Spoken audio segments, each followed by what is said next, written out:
kids. This is Learning to Dad I'm the cool dad. That's my thing. with Tyler Ross. What I do have are a very particular set of skills. I'm gonna have fun, and you're gonna have fun.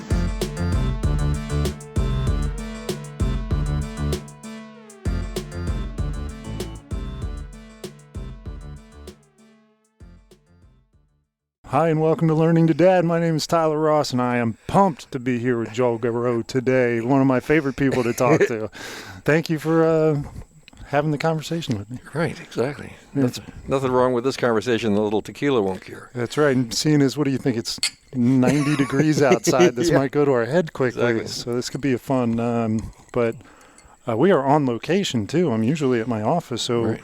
let's start out just today with tell me about where we are. This is Pilgrim's Rest in Broad Run, Virginia, Fauquier County. It's an 88-acre forest, and I am its troll. Well, you've taken good care of it. I love coming here. The house is amazing. Yeah, the back end of it has been around for a long time, and the front end is the addition. When I suddenly realized we just didn't have enough house for two growing girls, and I said to after I fired the first three architects, Yeah. I went to Henry Rust and I said, Henry, what we need here is the old part of the house burned down in 1862 when the Yankees came through the second time. That's what I told him. That's what I told him. And we're going to build it back. Yeah. It was a complete fiction. Nothing new. It wasn't here in 1862 you Yeah. made up. Right, I made up the whole Yankees thing. coming through. Made up the whole. No, the Yankees coming through was true. Yeah.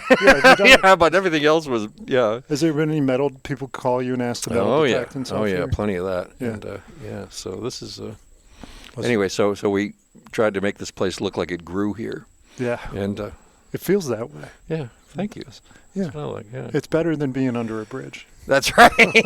Beats the hell out of that. Air conditioning works. Yeah. Yeah. Well, so I'd like to kind of, for those listening, kind of introduce who you are. And, it's about, the show's about entrepreneurs, professionals.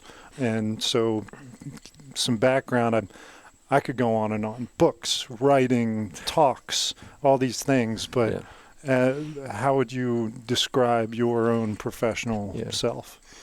Well, I've done a lot of things, but what they all have in common is that I explore culture and values, who we are, how we got that way, where we're headed, and what makes us tick. Mm-hmm. And sometimes I draw maps for those who follow, and those maps turned out to be things like books. Yeah. And so I've written 3 of those. And anyway, and so in my previous life, I was a reporter and editor at the Washington Post. Mm-hmm. And now I work year-round for Arizona State University, I'm there in Arizona from January to May and in Virginia for the rest of the year, avoiding East Coast winters and Arizona summers. Yeah. Because Abraham Lincoln was wrong. You can fool all the people all the time. I'd like to get on that program. What a scam. Is there any, what subject could I possibly teach in Arizona for that schedule? Podcasts. There you go. Yeah, but I have no idea what I'm doing. Well, that's right. Why should you be different, right? Make it up as you go along. So it's such an interesting time. I mean, is it fair to call you a futurist? Yeah. Yes. I mean, I'm used to answering to that. My pals and I are a little allergic to that word because I don't do predictions. Predictions are always wrong. I'm still waiting for my hotel on Mars, and right in my flying car and all that. Anyway, but so what I do is scenario planning, which is a systematic, rational, logical way of thinking about the future. Rather than trying to guess the future, what you do is you come up with as many uncertainties about the future as you possibly can, and you see if there's patterns, and there always are. And then you look for strategies that are robust, no matter which of these futures that you can concoct might happen. But anyway, so people nonetheless always say futurist, and I've learned to say, okay, all right, Is there a more appropriate kind of word or? Oh, I don't know. Scenario planner is the official word, but don't. It's a lot of don't syllables. don't let it get to you. Yeah. Do you have a favorite kind of set of scenarios that you've kind of conjured or created or built or, over the course of your doing this? Well, we did a set once for the family here in 1999. Yeah. Remember Y2K? Mm-hmm. Remember, there was this very serious concern that when the calendar rolled over, that all the computers in the world were going to die. It was a serious worry. Yeah. And nobody could, and it was impossible to test this in advance. Mm-hmm. So I thought, well, if I would really lose all cred as a futurist if the whole thing, went south and my family and I were stuck here scratching our butts trying to figure out what the hell we were doing. So anyway, I thought about this, and I thought, what are the uncertainties if the computers all die? And what are the critical uncertainties? And there were two, basically. One is the gear going to work, yes or no? Mm-hmm. And imagine that as a horizontal axis with, everything works at one end and nothing works at the other end with all the possibilities in between. Yep. And the vertical critical uncertainty was, is the society going to hold together? Yes, no, with all the possibilities in between. And if you cross those two axes, you get four different stories about the future. Mm-hmm. In the upper right, you get the gear works and the society works. Yeah. And that's what happened. That's what actually happened. Yeah. But we didn't know that going in. So in the lower left, you had the hell scenario in which the gear doesn't work and the society rips itself apart. Mm-hmm. And then there was the other two, which is, gear works, society falls apart. Gear doesn't work, society comes together. And so my question essentially for that was, should I get a generator? Yeah. And so when I did the scenarios, I realized, that's only going to work in one scenario, in which in which there's going to be gasoline soon, back soon. And should I buy more guns and more ammunition? Well, no, actually, the robust scenario is to have a lot of your friends in the same boat with you, so you can be collective. Now, the problem was that we live in the country and our neighbors are pretty far apart, and we didn't really know each other very well. So we decided the robust scenario was to get to know the neighbors mm-hmm. in advance of this, so that if the crap hit the fan, we could come together rapidly. So there was a house down at the bottom of the road owned by an old woman who, she'd rented it to a bunch of, there's no other word for this, white trash. And yeah, sure. And they trashed the place. Yeah. Anyway, and she's old, and she couldn't figure out what to do about it. And so it was an eyesore. Mm.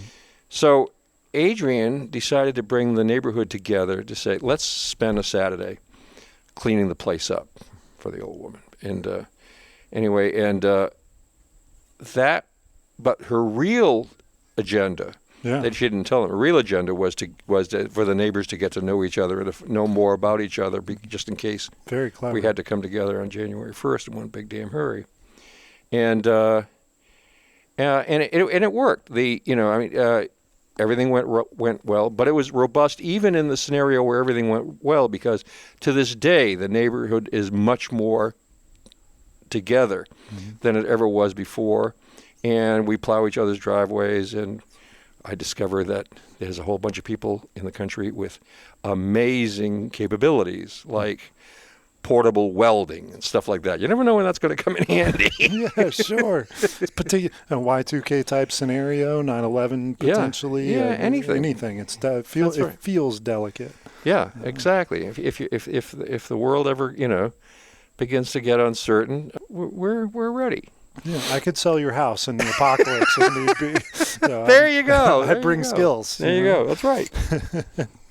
Well, you've tackled topics, and forgive me if I'm summarizing this poorly, but I'm thinking about Edge City, your book, as well, which is so funny because several people I know have had that as a textbook in their college courses. And then Radical... Make me feel old. Oh, these are my grandparents' friends. Yeah, right. But the way I assess it right now in my head is that one is kind of biological, genetic, and the other is kind of like on an individual basis maybe, and the other is kind of more societal, or is that? Well, these three books are all appear to be very different. Everybody wonders, well, where did that come from? Yeah. One is called The 9 Nations of North America, which is about how North America works as if it were 9 separate civilizations. The second is Edge City, Life on the New Frontier, which is about the biggest revolution in 150 years and how the world built cities that are way past the old downtowns and now much larger than them. And the third is called Radical Evolution, The Promise and Peril of Enhancing Our Minds, Our Bodies, and What It Means to Be Human, which is about the future of human nature. But what they all have in common is culture and values. I mean, so Radical Evolution is only marginally about technology. It's really about who we are, how we got that way, and where we're headed, and what makes us tick. And that's what all the books are about. Yeah, is it a kind of guns, germs, and steel, except in a different approach? Is that only looking forward 2 generations as opposed to backwards? Right. Wonderful. I read it so many years ago that I didn't understand it then. So imagine how I feel now. And then you were working. Were you in high school at the time? Yes. Were you No, I'd just gotten into college. It was in 2005, right? Yeah. So I was in college. Yeah. Yeah. One of the things about my daughters is I had Evangeline, my younger daughter, who was at home at the time when I was writing this.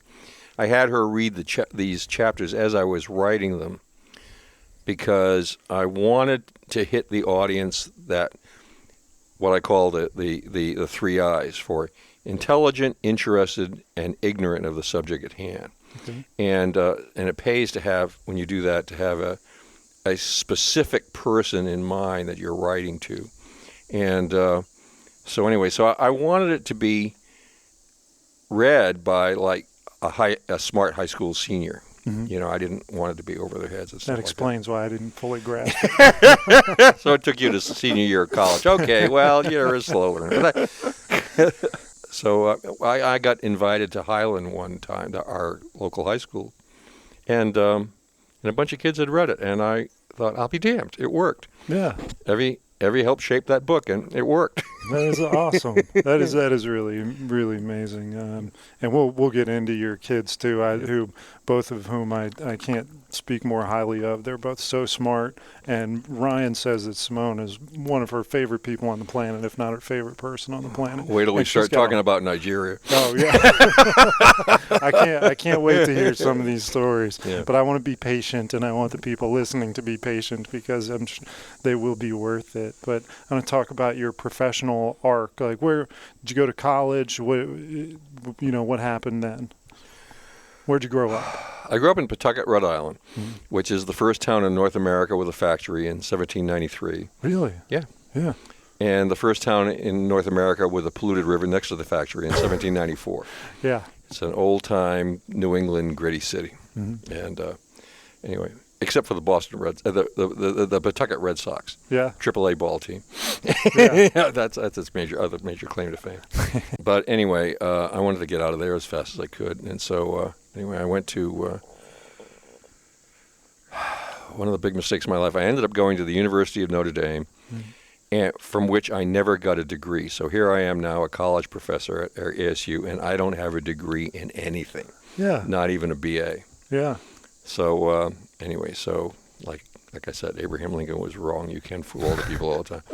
And I got out of there and ended up looking for something to do. And a friend of mine got hired by the Washington Post, and he called me up and he said, "Your parents were in the furniture business, right?" I said, "Yeah." He says, "That means you know how to drive a truck, right?" And I said, "Yeah." That was the one thing that makes you qualified to drive a truck, is if your parents were in the furniture business. That's right. Since the age of 16, that's how you became valuable, was being able to drive a truck. Yeah. So he says, look, I got to show up at the Washington Post on Monday, and I got my wife and my daughter and my household of furniture. Can you we'll get a truck, and can you move them for me? I'll pay for it. I said, okay, sure. I had nothing better to do. I was looking for a job. And so we loaded up the truck, and it was like the Jodes, and we made it from South Bend to Washington. And we unloaded the truck in 104-degree heat in August in Washington. God help me. Yeah. And anyway, and so he said, you want to go look at the Washington Post? So I said, sure. And he said, as long as you're here, you want to find out if they have any jobs? I said, sure. Yeah. So I walked in, and this was just at the beginning of the Ben Bradley era.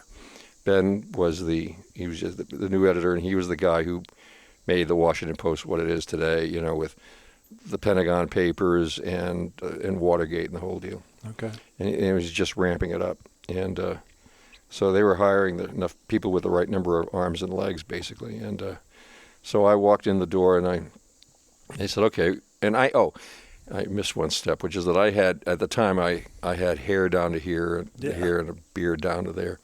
And they looked at me, and they said, okay, which would you rather be, the rock and roll critic or a night copy editor? And I said, actually, I like being an editor. And so they said, okay, you're hired. So anyway, that was in 1970. What's an editor do? You know all the mistakes that you don't see in the newspaper? Yeah. That's what an editor That's does. what you did. Yeah. Yeah. Okay. What about the ones I do see? That's what an editor did. That's the reporter's fault. and no doubt your friends listening to this are going, fucking Joel. Right. But anyway, so we ended up here, and Adrienne, my wife, and I were both city folk. I grew up in Pawtucket, and she grew up in Paris. She and her siblings all grew up in Paris. Their parents were American journalists who living abroad. So for some reason or other, we decided that what we needed to do is live on a farm in the country. Yeah. And so we ended up doing that when in New Jersey, where the Post had just bought a newspaper, the Trenton Times. And then when that wound up, we started looking around for a place when we were coming back to Washington. And and we put an ad in the paper that said, young couple looking for, small farm within an hour of D.C. And we got like 80 responses. Wow. Yeah. And we narrowed it down to about 12. And Adrienne went down to look, and the first place she looked at was in a county that we couldn't even pronounce the name, Fauquier. Yeah. Anyway, and she found a place on 10 acres with a log cabin built in 1790. And she called and she said, I found it. Yeah. I said, come on, that's the first place you looked at. Well, no, it turns out she was right. That was it. And so that's how we moved to Fauquier County in 1976, and the rest is history. Yeah. And then when Simone, my oldest daughter, was born, that old log cabin was too cramped to raise children, so we moved over the ridge to this place, Pilgrim's Rest, and we ended up building, and it was another old beat-up place, and tough to tell. My friend Marty, the asphalt king of the East at the time, said, this place would look best on the bucket of a D9 cat, which is a bulldozer. And it was years before I realized, he wasn't entirely wrong. It's tough to tell the difference between old and charming sometimes. And anyways, but by then we had replaced everything in sight and added on. And so we've been living in Fauquier ever since. So here comes Adrienne up the driveway now. So you met Adrienne in New Jersey or? No, I met her at the Washington Post when I started there in 1970. And she decided she liked the cut of my jib, so she invited me to her place to in Georgetown, that this apartment that looked like it had been put together by a smart Montessori class. Yeah. And the sensible thing, she heard me say that I had to sell my motorcycle to leave South Bend. Mm-hmm.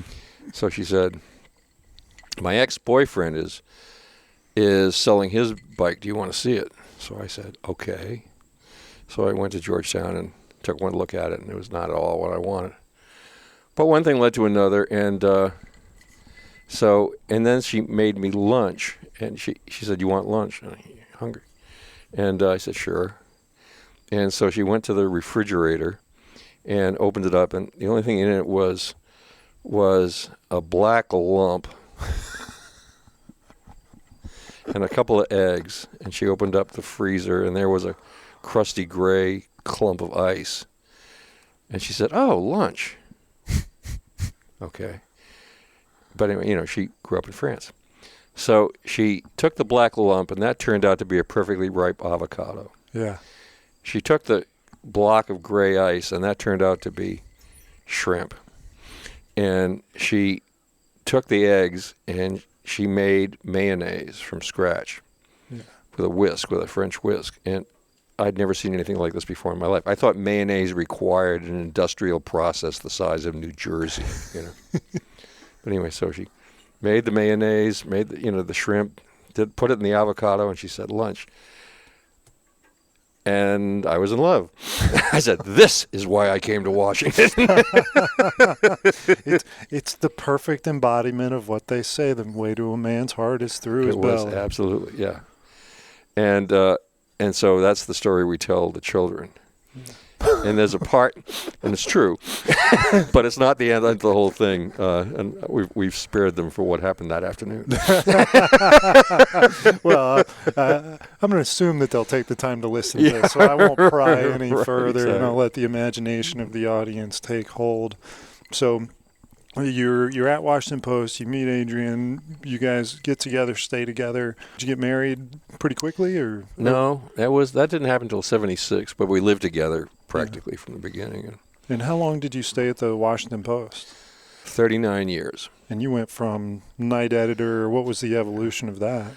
Long story, but basically I worked for every section of the paper except sports in the course of this. And what everything had in common was I was trying to figure out what made humans tick. Mm-hmm. And so I ended up in National, Metro, Outlook, all kinds of places like that. And anyway, and it was the metropolitan area was. And then at one point, this is how we got to Fauquier. At one point, I realized that Richard Nixon had changed my life. Yeah, I have to give Guy credit. I have no choice. Remember Spiro Agnew, his vice president? No, too young. Yeah. Of course you don't. I know the name. Yeah, you know the name from history. To me, it's history. Yeah. Yeah. Well, Spiro was this loudmouth who he said things like, "The press is nattering nabobs of negativism." Wow. Good line. Yeah. And anyway, and he said that we're in an echo chamber talking only to each other. And I said, that is completely wrong. And then I thought about it for a minute, and I thought about the last party I was at, and I thought, you know what? He's right. Yeah. So that's when we started looking around for a place as far outside of Washington as we could get that I could still hold down a job. Yeah. And that's how we ended up in Fauquier, basically. And so anyway, because at the time, and to that matter, it's still pretty much true, Fauquier County Virginia had essentially no organized Democratic Party. Mm-hmm. Yeah, I believe that. Yeah, and to this day, that's not far from the truth. Yeah. They come up with rural Democrats. There are a couple of those. Yeah, exactly. And anyway, and so it was a graduate education in Americans. And so 39 years, would you say that more has changed in the last 10 than did in the 39 that you put in at Washington Post? Oh yeah, that's pretty safe. Yeah. I mean, the reason I didn't leave it left me. In 2009, the bottom fell out of the business model for salaried journalism, basically. I mean, there's no business model. Yeah. And, so as somebody who was interested in the future, I'd pretty much seen this coming, but I was hoping it wouldn't happen so fast. And so anyway, in 2009, I took the last buyout of senior staff before the layoff started. And anyway, and so that's when I started looking around for something else to do. And that's when I was recruited by Arizona State University, which is run by this guy named Michael Crow, who's this visionary. And ASU has now been ranked by U.S. News and World Report for years in a row as the #1 most innovative university in America. Wow. It's also the largest, Yeah. with something like 100,000 students last I counted. And anyway, and he basically looked at my strange resume and he said, "You make something happen and I'll figure out how to pay for it." Yeah. Which is a handsome offer, but the trouble is you have to keep on making something happen. Yeah. So that's what I've been doing there for 10 years. So what do you teach, a series of classes or a class or a subject? Well, it's a problem because a big part of this is that they want me to be in both locations. Okay. And one of the things, both in the D.C. area and in Arizona. And so what I've learned is that wherever I am at any given point in time, they want me on the other side. Of course. Of course. Okay. So I spend a lot of time in, seat 12D. Yeah. And, Aisle or window? Yeah, window. If I ever get tired of looking out the window, I'm going to stop flying. Yeah. I love looking out the window. And so anyway, but that means that it's tough for me to hold down my own teaching schedule. So I teach everybody else's classes. Okay. Which is great because I've ended up teaching across the broad horizontal diversity of the university. I teach, in theology courses, in biology courses, in English, in engineering, and all that. And the stuff that I usually do for them is the radical evolution stuff, which is about the future of the species, in which we've come to a turning point in history, in which for the first time in hundreds of thousands of years, our evolution is not really just puttering along. It's something that we've taken into our own control with the genetic, robotic, information, and nanotechnologies. So we are in the astonishing position of being the first species in history to decide who we're going to be. And in that situation, the question becomes not what we can do, which is just about anything, but what we should do. Mm-hmm. And that cuts across all kinds of different university areas. God, I want to have a 5-hour block to just have that conversation with you. And I wouldn't expect it to be a conversation. I'd expect it to just me nod my head and drool into my lap.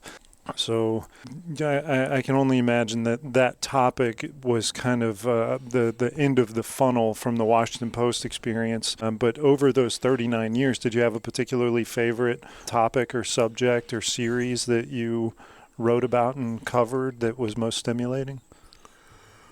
Well, if I had a nickel for every Pall Mall that Carl Bernstein bummed off me back in the day. Yeah, I'd have a much nicer house. Just more land. I think you keep this exactly. Right, exactly. Yeah, exactly. The truck. Right. And the I have acreage envy. Yeah. I don't want all the land in the world. I just want all the land adjacent to mine. Yeah. Until we get to the oceans, I suppose. Yeah, right. Exactly. But anyway, Carl was, one of Woodward and Bernstein, the Watergate guys, and that's my original plan was to go to work for the Post for 2 years and save up all the money I could, and then split to travel around the world. Mm-hmm. And so I did half of that. By 72, I had saved a bunch of money, but that's when Watergate started. Carl and Bob got this, this third-rate burglary, quote unquote. Yeah. And I decided, I want to stick around and see how this movie ends. Yeah. And so that's how I ended up being there for the Watergate thing. And I wasn't directly involved, but everybody I knew was. And so had to be electric in the offices all the time, and just what's new, what do you know type of stuff. And the nice thing about being a journalist during the Watergate era in Washington was even the copy editors could get lucky in Georgetown on Saturday night. You just flash the badge. Yeah, and that's you're right. That's great. So you at that time you were living in D.C. or D.C. Yeah. area, and then I lived in cities all my life, so that's why when we okay, the draw to come out here. yeah. I sure love it out here. Yeah, God, it's pretty great. great. And it's starting God's to cool country. off a little bit. It usually does. Yeah, it does eventually. So I'm going to say in the mid 80s, you're in full stride at the Post. You've been there for a while, and you start having kids. So Right. Kid number one comes along. Like, were you ready for it? Expectations? Like, how did it impact your professional? Nobody ever is. Yeah. Well, okay. So first of all, if that's a nice segue to dadding, Yeah. congratulations. Oh, thank you. Anyway, well, so first of all, I want to make it clear, I don't have any advice for anybody about being a dad. Yeah. I'm still making it up, and Yeah. have been for 34 years. I think the best we can do is watch each other make it up and then share it and Yeah. say, I like the way that guy made it up, or I don't Right. like the way he made it up. So Right. that's kind of what we're Yeah, that's what we're doing. Yeah. And second of all, I want to make it abundantly clear that Adrienne, my wife, did most of the heavy lifting, almost all the heavy lifting. So, having said that, I do have some stories. You want to hear some stories? I would love to hear stories. Okay. All right, so I'm going to use a vulgar word here. It's dick, vagina, pussy, fuck. Not that bad. Okay. Well, You one of have- them, yeah. I've given you permission. Anyway, so I need to explain. All right, let me tell you about Marseille in France. Yes. Marseille is a place, well, I don't speak French, first of all. I mean, I really don't. I have some words, but no sentences. Mm-hmm. In Paris these days, you don't need much more. So they're so used to tourists, right? And I'm usually there with Adrienne's family, who grew up there, kids of American journalists. Yeah. Now, by contrast, Marseille, down on the Mediterranean, by French standards, is pretty hardcore. Okay. In Marseille, my hotel keeper spoke less English than I do French. Yeah. That's pretty hardcore. Marseille is so hardcore, in fact, that my brother-in-law, Chris Cook, shared a Pulitzer in the 70s for a Newsday series. It's called The Heroin Trail.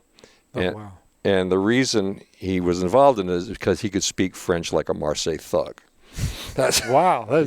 That's a dialect. Yeah, so that's, So today, heroin's not such a big deal, but Marseille is now the gateway to Arabia and to Africa. So it's plenty interesting. Yeah. Okay. So in 2006, Simone, my eldest daughter, your pal, got around to thinking about junior semester abroad. A lot of her pals were going to Aix-en-Provence. That's an artsy place in the south of France. It's a cultural island, for globalists. And Simone thought about Aix because it wasn't Paris, which she knew. Yeah. Instead, she picked Marseille. Why? I said. And I'll never forget her response. She said, X is for pussies.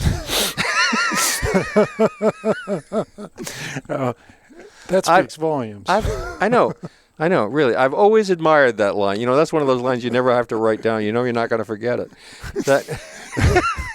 Well, I want to qualify this for a moment because I remember Simone's senior high school quote, "She who dies with the best stories wins." Oh, I'm so glad you queued that up. I'm going to get around to that line.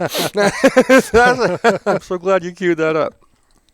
But anyway, this is what this whole dad thing has, that's kind of encapsulated it for me, is that, that more or less accidentally, but with some malice aforethought, we didn't raise no pussies. Yeah.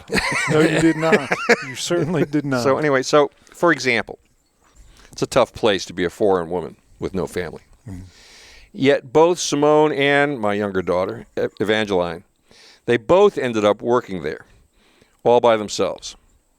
And that's takes something. And they prevailed. They did it. So to be a single woman in Morocco, foreign and all that jazz, I mean, you have to have plenty that clanks when you walk. Yeah. And this is where your sister Ryan comes in, because she's one of these. Yep. Plenty of clanks when she walks. Yeah. And these are beautiful. Let me make it clear. These are beautiful, successful, hysterically funny, articulate, accomplished women. Yes. Proud of all of them. And they are a gas to party with. Not a single shrinking violet in the bunch. No. And they have grit. They're resilient. They prevail. It simply wouldn't occur to them to be any other way. That's the way they grew up. So I guess that's what I think. It occurred to me as I was thinking about this, that's what our subject matter probably is. How did that happen, right? Yeah. So anyway, coming back around to Simone and Ryan in Nigeria. Yeah. That story. Yeah. Yeah. So in 2004, a pal of mine, John Sheehan, announced that he was returning from a decade working in Nigeria. Now let me explain about John. He and I were housemates after college. He went on to being a stunt driver with the Bailey's Hell Drivers. Yeah. He managed dinner theaters in the South. He managed beauty pageants in the Midwest. He sang professionally in the Light Opera of Manhattan. Then, in his 30s, he announced he was going to become a Jesuit. Yeah. You know about Jesuits, right? Not really. They're sort of the shock troops of the Vatican. Yeah? Yeah, they've been that way for centuries. And in fact, if you're a Jesuit, it's still technically illegal to enter Spain. They can't take a joke about what happened back in the day. Anyway, and it takes 14 years to become a Jesuit. It takes forever. So I said, John, you're going to become a Jesuit. This is your greatest scam ever, right? You're going to get 3 hots and a flop for free for 13 years. Then you're going to run off with a nun, right? But no, I mean, he stuck in there. He got ordained, and beautiful women, pals from college, showed up to cheer him on. He was one of Simone's godfathers. Mm. And then they shipped him off to Nigeria. Now, let me tell you about Nigeria. Biggest country in Africa, potentially one of the richest, but no tourists ever go there because it's hardcore. Mm-hmm. Now, Lonely Planet, which is a pretty adventurous guidebook, right? Yeah. Even it says never take a taxi from the airport because you might get kidnapped or killed. Ooh. It's hardcore. Oh. And John was one of 3 Jesuits sent there to convert this vast country. Yeah. Now, to put that in historical context, centuries ago, in China, they sent 5 Jesuits. Into Japan, they sent 1. So Nigeria kind of split the difference. Right? Yeah. So, and when he went, I told him, "Oh man, this is going to be really expensive to get you out of this one."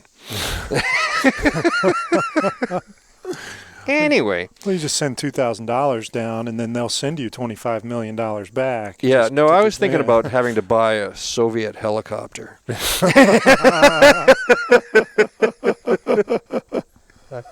That was going to be pricey. Anyway. Those Twin 50s you were talking about. Yeah, the Twin 50s, yeah. So anyway, after about a decade, John announced he was returning back to the States. And I said, not before I get there, you're not. Yeah. And it turns out I would be his first visitor in all those years. Wow. His very first. So I announced my plans to the family, and Simone said, not without me, you're not. Yep. Yep. Right? And so anyway, and then she recruited Ryan. Yeah. Fine. So me and these 2 beautiful American blondes, 18-year-olds, show up at Lagos International. Just to put you in the context here, a month later when we returned, the guards greeted the girls. Yeah. They were memorable. They were unusual. Oh, wow. Yeah. Yeah. They didn't see a lot of. They're unusual here. Yeah, but they really didn't. The guards remembered them a month later. Yeah. So anyway, our first morning there in Lagos, riding in John's battle wagon, by the side of the road, Simone saw her first dead human body. Wow. Yeah. Made an impression on her. Well, it turns out, okay, we told John said, well, what do you want to see? And we said, we want to see John's world. Yeah. Well, he delivered big time. He introduced the girls and me to his 8, quote, tribes, end quote. Okay. Now, one was a real tribe where he was a double chief. Long story how that happened. But anyway, I don't know if any plant medicine was involved. yeah, or no, anything. he's just he's a silver tongued devil. Yeah. Anyway, it was way hundreds of miles out in the boonies, but there were these other tribes that he had us embedded in were tribes like the Lebanese expatriates that ran the economy, the Brits and the Americans who worked for Shell in the oil patch, the Russians who ran the arts communities, and like that. And this was a big eye opener, especially to the girls who were 18, right? Yeah. So when we arrived at the village of the real tribe, I mean, out in the bush, I think they were Yoruba, but don't hold me to that. Anyway, people met us as we were rolling in, and we were clapping and cheering and running alongside the cars as we rolled in. Really? Because John that's what a double chief is, apparently. Yeah. Who knew, right? Wow. Anyway, and so they'd arranged this big feast that night, singers and dancers, and they pulled Simone and Ryan out to join them. Don't know what to do about this. Well, little did these Yoruba know what they were getting themselves into. Oh, goodness. Yeah. At the time, you may recall, Simone and Ryan were co-captains of the Highland dance team. Yep, I remember. They were semi-pro, Yeah. right? So the drums started, and the girls hesitantly got up. Then they kind of gave each other this look that said, go for it. Yep. Well, in their wildest dreams in those parts, no one had ever imagined white girls dancing like that. And they ended up dancing all night. Well, let me tell you, a guest Jesse Itzler had a hit rap single called "Shake It Like a White Girl." So any of those listeners, YouTube it. Yeah, right, exactly. You talk about the change over the years. Didn't like to always used to be that way with white chicks in America. No, it did not. Anyway. Meanwhile, so this was an endless learning experience for Simone and Ryan. Meanwhile, and John is rotating us through these different quote-unquote tribes, right? And so back in Lagos, John embedded us with a tribe of rich Lebanese. Mm-hmm. And these Lebanese had an exercise group. And Simone and Ryan decided that this exercise group was lame. So they took over. Yep. And they taught these rich Lebanese women how to hip-hop. Yeah. Right? The Lebanese insisted they come to this big formal semi-annual ball. And Simone and Ryan said, well, they hadn't brought any clothes for that. And so the Lebanese woman lent them these gowns. Months later, Simone saw the dress she wore in an issue of People. No. It turns out it was French couture. Yeah. She didn't know. She's 18. What did she know? Yeah. What did I know? Yeah. Anyway, so before we left, the Shell folk, the tribe that drilled for oil, they ended up making the girls repeated job offers. Yeah. Stay. We'll pay you. Whatever you want. Mm-hmm. The girls are 18, right? Yeah. Well, not even out of high school, yeah. Yeah. No, yeah, let's see. Ish. Yeah, they were just out of high school. They were they were in college, but just barely. Yeah. And anyway, this was all a big eye-opener for Simone, as you can imagine. She kind of thought when she went to college that she'd end up spending 4 years there and then getting out and working at some lame nonprofit making coffee for the bosses, stuff like that. Yeah. Well, but no. Suddenly, these whole new vistas opened up to her, right? I mean, there was this vast world out there of which she had no idea. And she could see how she could fit into it. Mm-hmm. It was a big deal. Then, for Ryan's birthday, again out in the boonies, John arranged for a feast. Boa constrictor. So every May 20th, to this day, I always wish Ryan a happy Snake Day. Anyway, but most important, and this comes around to the line that you mentioned, queued up. Yeah. After dinner, for some reason, one of the girls mentioned that old line about she who dies with the most toys wins. Yep. Well, John and I went batshit. And No. We said, no. So we spent the evening convincing them, she who dies with the best stories wins. Yeah. And that's why Nigeria was the best decision I ever made as a dad. Yeah.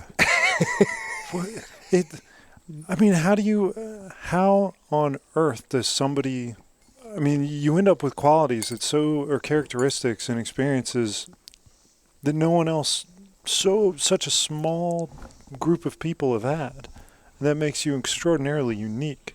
And to key in on one of the words that you used, resilient. That's one of my favorite words to talk about here. Yeah. And it's stuff like that makes people resilient, right? Yeah. And so how do you what do you have any recommendations to people to say, like, how this world particularly, I feel like I feel like challenge and overcoming challenge is what leads to resilience to some extent do you have any, do you want to chip in there on what resilience is or what it means? I'm not sure I have any particular wisdom about being a dad. Yeah. I'm not just saying that. I really don't know that I have any advice worth a damn, but I do have stories. Yeah. Well, the fact is, you've got two wonderful girls that are kind to people, that are very intellectual, that enjoy spending time with their parents. So they still like me. Yeah. That's the great victory. Yes. And I think if every parent grew to have adult children that enjoyed being with them, they would consider their parenthood a victory. Well, let me tell some stories. Yeah. Okay. So please. So, which I hope addresses this. So anyway, one point, I'd written these books, and so people would say, "You want to give a speech?" So yeah, fine. So anyway, I had a speech at Disney World, and I brought Evangeline, my younger daughter, along, and she was still pretty little at that time. And so they comped us a VIP breakfast at Disney World, and featuring all these Disney characters, including Pocahontas. Ooh. Well, as I said, Evie was still pretty little. She freaked out, and not in a good way. Yeah. And you know what that taught me? That Evie is allergic to princesses. That is so different than my daughter. Yeah. But you were talking about resilience. Well, even then, I guess, Evie had a thing or two about grit. Yeah. Yeah. Yeah. I'd say some of that. So anyway, flash forward. So Evangeline, junior semester abroad, Greece. Mm-hmm. And we thank God for Skype, or else we would have spent a fortune on transatlantic calls. Yeah. Anyway, we connected, and she announced she was going to spend spring break couch surfing. Wow. Yeah. In Egypt. Whoa. Right after the Arab Spring exploded. Yeah. Well, she went. She did just fine. She met a lot of great people. But just in terms of lessons, just don't think that being a dad can't be a heart stopper. Yeah. Yeah. You're going to Egypt during the revolution, right after the revolution, and you're going to be couch surfing. Yeah. So anyway, what do you learn from that? Well, I remember one time after some monumental fight that I had with Simone, she said defiantly, "What do you want from me?" And I said, "I want you to be happy." So yeah, all we were trying to do was raise happy humans. Yeah, that's all we were trying to do. And I don't know if there's a handbook for that, but I don't know. I didn't read it.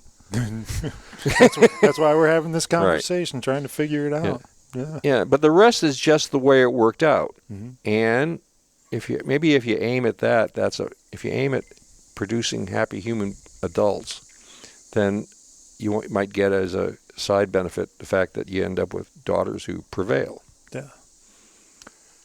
And there's, of course, side effects to this. Earlier this year, my wife Adrienne and Simone and Evangeline and two of their childhood friends all ended up in Chicago, where Evie is working. Chicago is for pussies, by the way. I won't tell Evie that. And I certainly won't tell the Chicagoans that. It's no Marseille. Yeah, right. It's pretty hardcore. Right? Yeah. But anyway, part of all that was meeting for the first time Evangeline's new boyfriend, Gabriel. Yeah. Well, I really felt for that poor son of a bitch.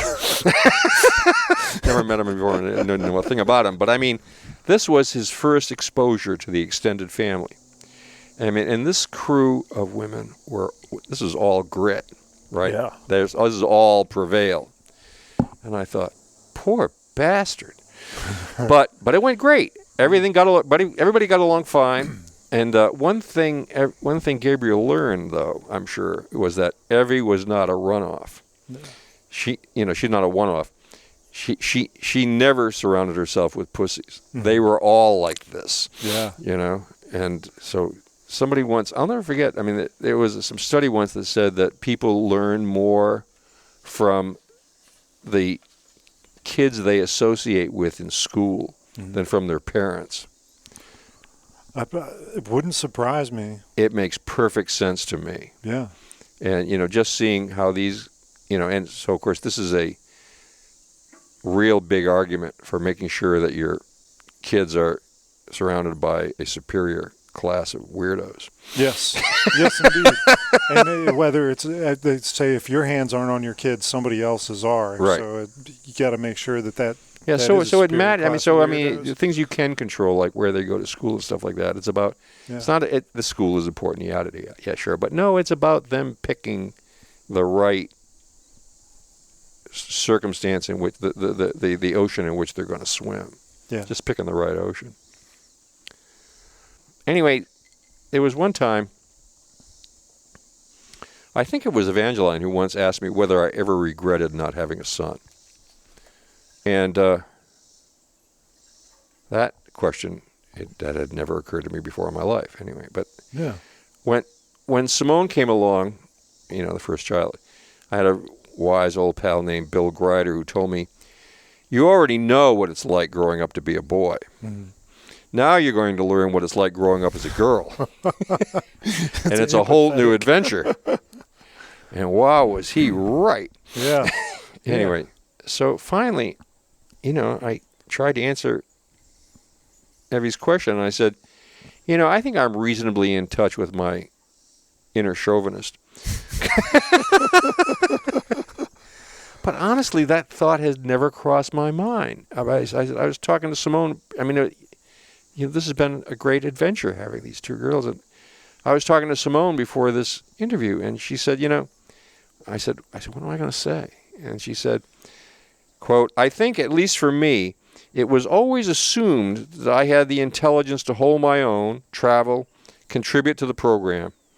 It wasn't a hope from you guys. It was an assumption as clear as the sky was blue, end quote. Wow. So she felt your confidence immediately. It was the ocean in which she swam. You think? Apparently. Yeah. Is that? I take her word for it. Yeah. The context now is different.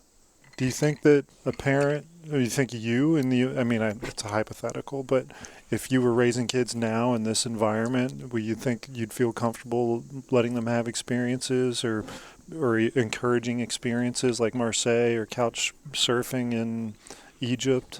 The world feels different than it did when we were 18, 20, 25. I just don't know any other way to do it. Me neither. Yeah. Would it be? I mean, would it be smart? Well, you could debate that, but I just don't know any other way to do it. Yeah. And so, I mean, it's just about And as I say, I mean, it's not like we really thought about it.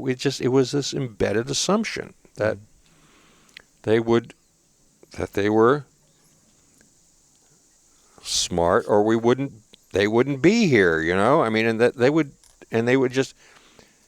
would do the right thing. And it was, we made it, I mean, especially Adrienne, their mother, she did, I mean, I don't know why you're interviewing me. She's the one who knows more about child raising than I do by several orders of magnitude, Mm-hmm. But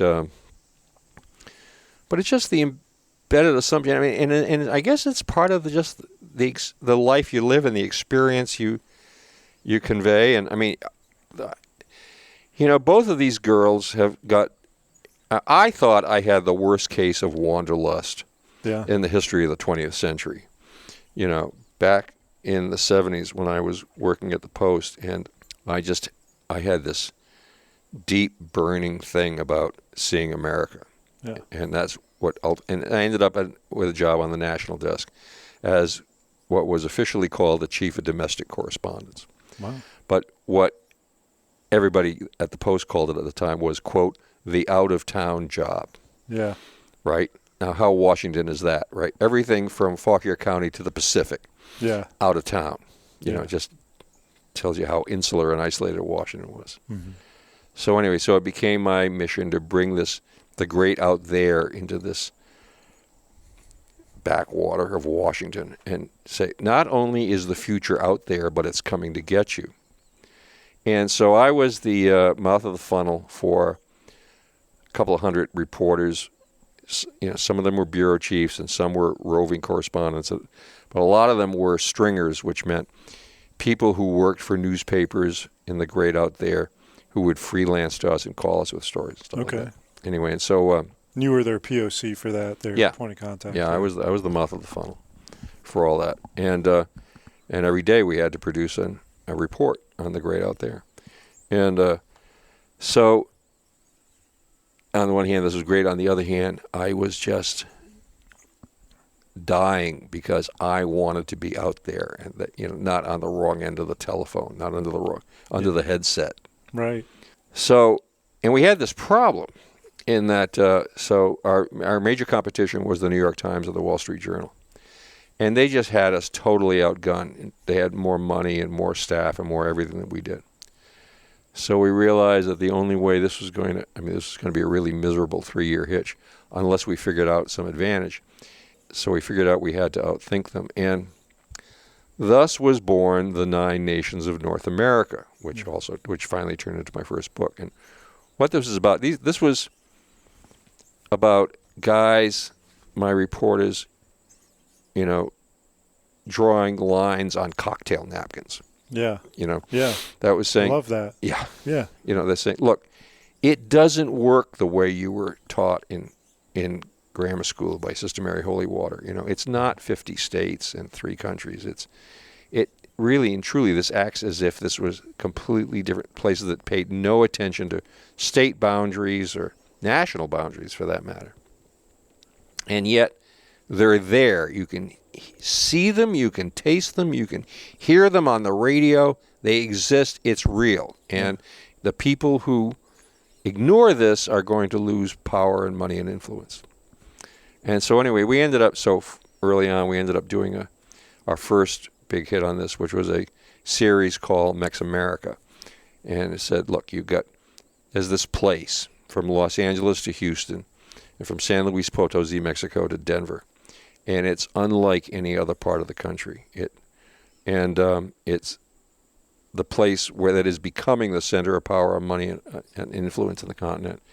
And it's the place that is already, that has been for centuries, part of the coming Hispanic wave. And when did you write this? 1978. Okay. All right. And you feel like those borders are pretty similar? It's amazing how it's really surprising to, we kind of did this. We did this on cocktail napkins. This was pretty theory free at the time. We were just reporting. Yeah. And so it's been so. A few years ago, the New York Times asked me to do a 30-year update on the 9 Nations of North America. Oh, cool. Yeah, and so I ended up doing this thing, and I said, my biggest surprise is how little the borders have moved. Mm-hmm. They moved some, but not much. And decades later, after the conclusion I draw is that culture and values changes really slowly. Yeah. Much more slowly than technology, much more slowly than politics. Sure. Who we are, how we got that way, where we're headed, and what makes us tick, that's pretty basic. Yeah. And it doesn't change real fast. And That's a good thing and a bad thing. You know, if you don't like the way it is, it's going to take a lot to change it. But on the other hand, it offers a stability that people, I think, crave in their lives these days. And that's why sometimes their allegiance can be more to a place like Dixie or Ecotopia in the Pacific Northwest. I had all these fanciful names for these places. Or New England. Or the Breadbasket. At the beginning of Nine Nations, I have a quote that said, from somebody who said, home in the 20th century is not so much where your heart is, it's where you understand the sons of bitches. Oh, that's really interesting. And boy, that's true. Has the internet affected those borders? Not as much as I would have thought. There seems to be these underlying realities that transcend things like chat rooms. Yeah. I would have thought the 9 nations would have become 50,000 nations because we can put people and behaviors in these even smaller buckets. That's true. Yeah. That's true. I mean, one of the things I learned, way back in the 70s was when I was first doing this. I mean, the way this got started is I ended up, we had been talking about this for a while.